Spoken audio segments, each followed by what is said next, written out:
rápido esse grupo, aí vamos. Bola do Speed.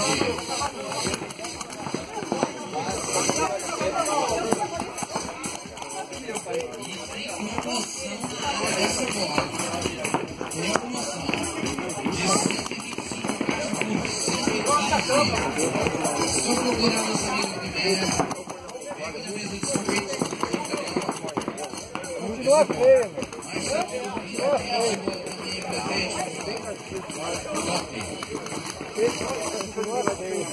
Não, sabe o que é o pior? Chegou ali, tem uma bandana do carro, velho, aquela das novas, nossa. O cara, ô, sabe essa bandana aí?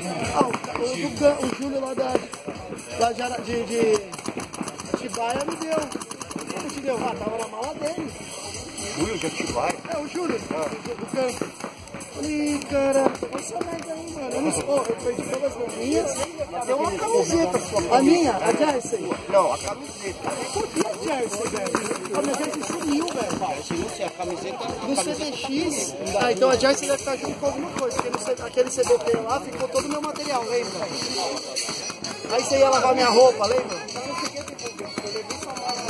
Casa, lembra? Nossa, não sei a camiseta lá comigo. Estou fazendo doação, tá ligado? Tô zoando, tá lá embaixo. Só que a Jersey, mano. Ô, manda a camiseta que eu vou enquadrar ela. Aqui a...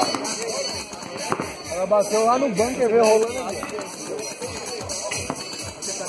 Aliás, veio várias. que o Bola falou, né? Ganhar um caminho.